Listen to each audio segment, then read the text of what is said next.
नमस्कार दोस्तों, स्वागत है आपका बीबी स्टडी पर। दोस्तों, हमारी पीटीईटी और बीएसटीसी 2022 की क्लास के अंदर वर्ण विचार का टॉपिक कंप्लीट हो गया था। आज से हम संधि और संधि विच्छेद के टॉपिक को शुरू करेंगे। दोस्तों, क्लास को शुरू करने से पहले यदि आप इस चैनल पर नए हैं तो चैनल को सब्सक्राइब कर लेना, क्योंकि दोस्तों इस चैनल पर आपको पीटीईटी और बीएसटीसी 2022 की व्यवस्थित तरीके से तैयारी करवाई जाएगी। इसके अलावा जब भी कोई नया अपडेट आएगा तो आपको सबसे पहले सूचित किया जाएगा। तो दोस्तों, क्लास को शुरू करते हैं।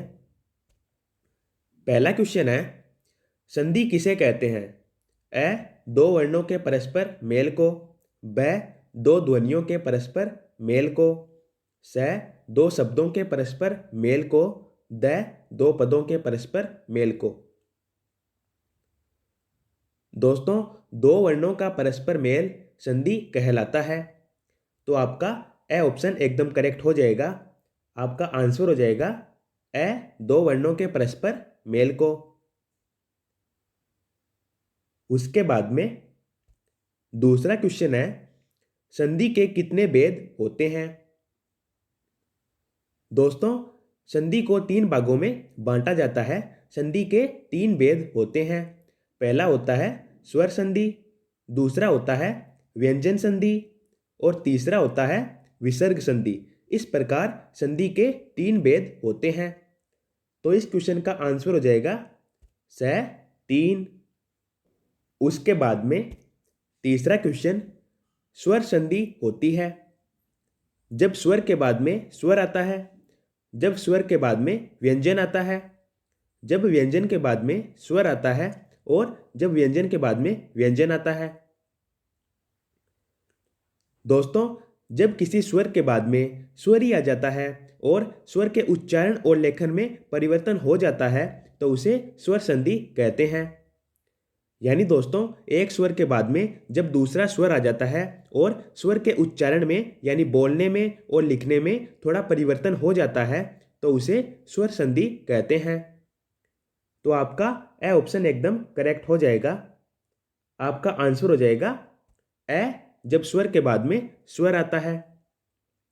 दोस्तों, इसके अलावा बात करें तो व्यंजन संधि के अंदर क्या होता है दोस्तों, एक साइड व्यंजन को आना होता है। यानी स्वर के बाद में व्यंजन आए या फिर व्यंजन के बाद में स्वर आए या फिर व्यंजन के बाद में व्यंजन आए, यानी एक साइड व्यंजन को आना होता है तो उसे व्यंजन संधि कहते हैं। इसके अलावा दोस्तों, विसर्ग संधि की बात करें तो जब विसर्ग के बाद में स्वर या फिर व्यंजन आता है तो उसे विसर्ग संधि कहते हैं। दोस्तों, संधि की मेन परिभाषा यही है कि जब स्वर के बाद में व्यंजन आए या फिर व्यंजन के बाद में स्वर आए या फिर विसर्ग के बाद में स्वर या फिर व्यंजन आए और उनके उच्चारण और लेखन में परिवर्तन हो जाता है तो उसे संधि कहते हैं। इस प्रकार दोस्तों, संधि के अंदर उच्चारण और लेखन में परिवर्तन होना आवश्यक है। तो आपको क्लियर हुआ होगा। उसके बाद में चौथा क्वेश्चन, स्वर संधि के कितने भेद होते हैं? दोस्तों, स्वर संधि के 5 भेद होते हैं। पहला होता है दीर्घ स्वर संधि, दूसरा होता है गुण संधि, तीसरा होता है वर्धी स्वर संधि, चौथा होता है यण स्वर संधि और पांचवा होता है अयादी स्वर संधि। इस प्रकार दोस्तों, स्वर संधि के 5 भेद होते हैं। तो चौथे क्वेश्चन का आंसर हो जाएगा द 5। उसके बाद में पांचवा क्वेश्चन, प्राधिकरण शब्द का संधि विच्छेद होगा। प्रधन अधिकरण, ब प्रधन अधिकरण, स प्राधन अधिकरण, द प्राधन अधिकरण। दोस्तों, दीर्घ स्वर संधि के अंदर क्या होता है, जब या आ के बाद में या फिर आ जाता है तो उन दोनों को मिलाकर आ हो जाता है। जब छोटी ई और बड़ी ई के बाद में छोटी ई या फिर बड़ी ई आ जाती है तो उन दोनों को मिला के दीर्घ हो जाती है, यानी बड़ी ई हो जाती है। और इसी प्रकार जब छोटे ऊ और बड़े ऊ के बाद में जब वापिस छोटा ऊ और बड़ा ऊ आ जाता है तो उन दोनों को मिलाने पर दीर्घ बड़ा ऊ हो जाता है। तो इस प्रकार दीर्घ स्वर संधि होती है। तो दोस्तों 5वें क्वेश्चन के अंदर क्या है कि आप ब ऑप्शन को देखिए। प्र यानी ए, प्र, ए, उसके बाद में अधिकरण के शुरुआत के अंदर वापस ए आ गया, यानी ए के बाद में ए आ गया और इन दोनों को मिलाने पर क्या हुआ, प्रा हो गया, यानी आ हो गया। आप एक बार सोचकर देखिए दोस्तों। प्र यानी ए, उसके बाद में अधिकरण का ए हो गया, तो दोनों को मिलाने पर प्राधिकरण हो गया, यानी आ हो गया, तो आ दीर्घ हो गया। तो इस प्रकार दोस्तों इसके अंदर दीर्घ स्वर संधि है। आपका ब ऑप्शन एकदम करेक्ट हो जाएगा दोस्तों। इसके अनुसार इसके अंदर दीर्घ स्वर संधि है। तो आंसर हो जाएगा ब, प्रधन अधिकरण। उसके बाद में छठा क्वेश्चन दीर्घ स्वर संधि का उदाहरण है। दोस्तों नरेंद्र के अंदर गुण संधि है, क्योंकि दोस्तों नरेंद्र का संधि विच्छेद होगा नरधन इंद्र। दोस्तों जब ए के बाद में ई आता है तो दोनों को मिलाने पर ए हो जाता है, इसे गुण संधि कहते हैं। दोस्तों एक एक के अंदर वृद्धि संधि होगी, क्योंकि एक एक का संधि विच्छेद होगा 1+1, यानी दोस्तों जब ए के बाद में ए आता है तो दोनों को मिलाने पर ऐ हो जाता है, इसे वृद्धि संधि कहते हैं। इसके अलावा दोस्तों पृथ्वीश के अंदर दीर्घ स्वर संधि होगी, क्योंकि दोस्तों पृथ्वीश का संधि विच्छेद होगा पृथ्वी धन ईश। दोस्तों जब ई के बाद में ई आती है तो दोनों को मिलाने पर दीर्घ ई हो जाती है, यानी बड़ी ई हो जाती है। तो पृथ्वीश के अंदर वी के अंदर बड़ी ई है, तो यहाँ पर दीर्घ स्वर संधि हो जाएगी। और नयन की बात करें तो दोस्तों नयन के अंदर अयादी संधि हो जाएगी। तो आपका स ऑप्शन एकदम करेक्ट हो जाएगा। पृथ्वीश के अंदर दीर्घ स्वर संधि है, तो आंसर हो जाएगा स पृथ्वीश। उसके बाद में 7वां क्वेश्चन प्रेरणास्पद शब्द का संधि विच्छेद होगा। दोस्तों प्रेरणास्पद शब्द के अंदर दीर्घ स्वर संधि है, इसका संधि विच्छेद होगा प्रेरणा धन आस्पद। दोस्तों प्रेरणा के अंदर लास्ट में आ रहा है और आस्पद के शुरू के अंदर आ रहा है, और दोनों को मिलाने पर प्रेरणास्पद बनता है जिसके अंदर आ रहा है। इस प्रकार दोस्तों जब आ के बाद में आ आता है तो दोनों को मिलाने पर आ ही रह जाता है, यानी दीर्घ आ ही बन जाता है, तो इसे दीर्घ स्वर संधि कहते हैं। तो प्रेरणास्पद के अंदर दीर्घ स्वर संधि है और इसका संधि विच्छेद होगा प्रेरणा धन आस्पद। तो आंसर हो जाएगा ब। उसके बाद में 8वां क्वेश्चन भवन शब्द का सही संधि विच्छेद होगा। दोस्तों भवन के अंदर अयादी संधि होगी। मैं आपको बताता हूं कि किस प्रकार इसमें अयादी संधि होती है। दोस्तों जब ए, ऐ, ओ और औ के बाद में कोई दूसरा स्वर आता है, यानी इनके अलावा कोई अलग स्वर आता है, तो ए का ऐ हो जाता है, ऐ का आय हो जाता है, ओ का अव हो जाता है और औ का आव हो जाता है। इस प्रकार अयादी संधि होती है। दोस्तों भवन का संधि विच्छेद होगा भो प्लस अन, यानी स ऑप्शन भवन का संधि विच्छेद होगा। दोस्तों स ऑप्शन के अंदर भो प्लस अन दिया हुआ है, यानी ओ के बाद में ए आया है, यानी ओ से अलग स्वर ए ओ के बाद में आया है। तो दोस्तों जब ओ के बाद में कोई भी अलग स्वर आता है तो ओ का अव हो जाता है। तो दोस्तों भो प्लस अन का भवन हो जाएगा, क्योंकि ओ का अव हो जाता है। तो भवन के अंदर दोस्तों भव हो गया, जो कि ओ के कारण हुआ है। तो आपको समझ में आया होगा, भो प्लस अन का भवन हो गया, इसके अंदर अयादी संधि है। तो आपका स ऑप्शन एकदम करेक्ट हो जाएगा। आंसर हो जाएगा आपका भो प्लस अन। उसके बाद में 9वां क्वेश्चन इनमें से किस विकल्प में सही संधि विच्छेद है। दोस्तों, पावक का जो संधि विच्छेद है पो धन अक, ये एकदम सही है। दोस्तों, पावक के अंदर भी अयादी संधि होगी, क्योंकि दोस्तों पावक का जो संधि विच्छेद है वो है पौ धन अक। यानी दोस्तों औ के बाद में कोई अलग स्वर अ आया है तो औ का आव हो जाएगा, तो पौ धन अक का पावक हो जाएगा, यानी पाव हो जाएगा, जो कि अयादी संधि के अंदर होता है। तो पावक सही संधि विच्छेद हो जाएगा, इसके अंदर अयादी संधि है, मैंने आपको अभी बताया था। तो 9वें क्वेश्चन का आंसर हो जाएगा स पावक। उसके बाद में 10वां क्वेश्चन, इनमें से किस शब्द का संधि विच्छेद सही नहीं है?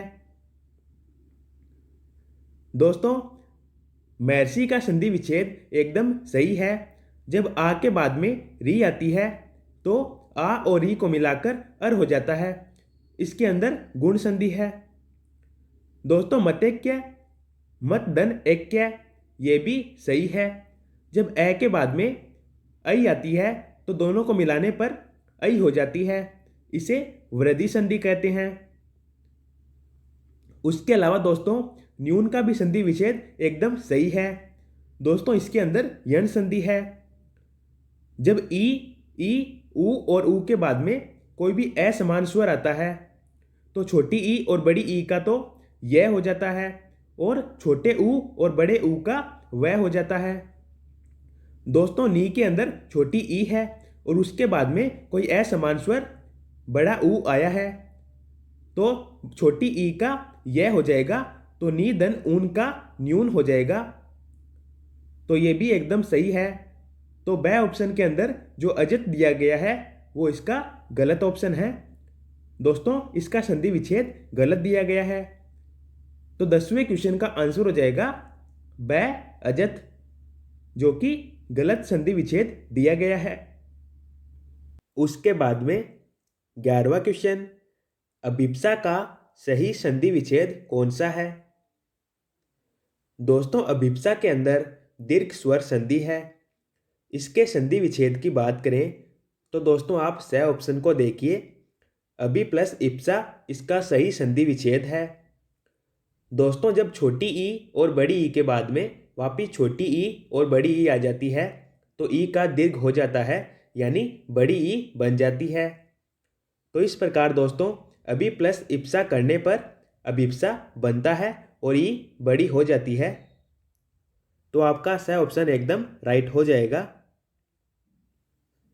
आपको समझ में आया होगा।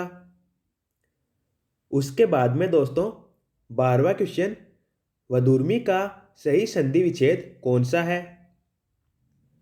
दोस्तों, इसके अंदर भी दीर्घ स्वर संधि है। दोस्तों, जब छोटे ऊ या फिर बड़े ऊ के बाद में वापिस छोटा ऊ या बड़ा ऊ आ जाता है तो ऊ का दीर्घ हो जाता है या फिर बड़ा ऊ बन जाता है। तो दोस्तों वधुर्मे के अंदर भी दीर्घ स्वर संधि है। इसका राइट आंसर हो जाएगा ब ऑप्शन। दोस्तों, इसके अंदर वधु के अंदर बड़ा ऊ है, उसके बाद में उर्मी के अंदर बड़ा ऊ है, तो बड़े ऊ के बाद में जब बड़ा ऊ आता है तो बड़ा ऊ ही बनता है। इस प्रकार इसका ब ऑप्शन एकदम राइट हो जाएगा। आपको क्लियर हुआ होगा। उसके बाद में 13वां क्वेश्चन, यथेष्ट का सही संधि विच्छेद कौन सा है? दोस्तों, इसके अंदर गुण संधि है। दोस्तों, आ के बाद में जब ई आती है तो उसका ए बन जाता है, ये गुण संधि के अंदर होता है। दोस्तों, इसका राइट आंसर ए ऑप्शन हो जाएगा, यथा प्लस इष्ट। दोस्तों, यथा के अंदर आ आया है, उसके बाद में इष्ट के शुरू के अंदर ई आया है, तो आ के बाद में जब ई आता है तो उसका ए बन जाता है, ये गुण संधि के अंदर होता है। तो 13वें क्वेश्चन का राइट आंसर हो जाएगा ए यथा प्लस इष्ट, इसके अंदर गुण संधि हो जाएगी। उसके बाद में 14वां क्वेश्चन, किस शब्द की संधि सही नहीं है? दोस्तों, परीक्षा की संधि सही है, इसके अंदर दीर्घ स्वर संधि है।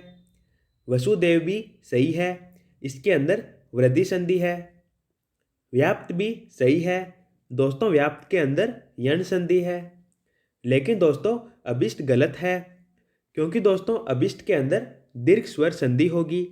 यानी दोस्तों छोटी ई के बाद में जब छोटी ई आती है तो उनको मिलाकर बड़ी ई बन जाती है, यानी ई का दीर्घ हो जाता है।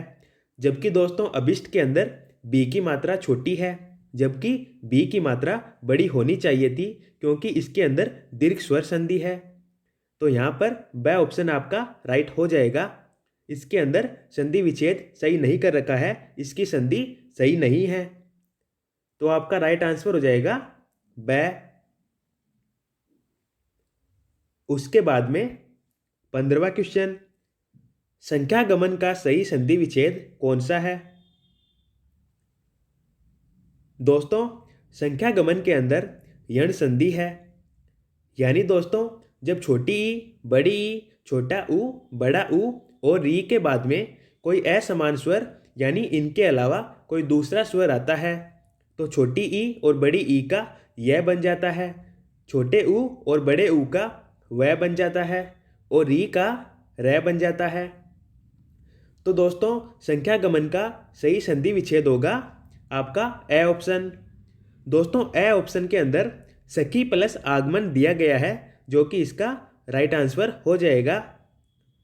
दोस्तों सखी के अंदर बड़ी ई की मात्रा है और उसके बाद में आ दिया गया है, जो कि ई से अलग है। तो दोस्तों बड़ी ई के बाद में जब कोई अलग स्वर आता है तो ई का य बन जाता है। तो दोस्तों सखी प्लस आगमन करने पर ई का य बनेगा तो संख्यागमन हो जाएगा, जो कि इसका राइट आंसर है। तो दोस्तों आपके 15वें क्वेश्चन का आंसर हो जाएगा ए सखी प्लस आगमन। तो दोस्तों आज के वीडियो में इतना ही। आशा करता हूँ आपको सारे क्वेश्चन अच्छे से समझ में आए होंगे। यदि आपको ये वीडियो यूजफुल लगा है तो वीडियो को लाइक करना और पीटीटी और बीएसटीसी 2022 से संबंधित किसी भी प्रकार के अपडेट के लिए चैनल को सब्सक्राइब कर लेना। धन्यवाद दोस्तों।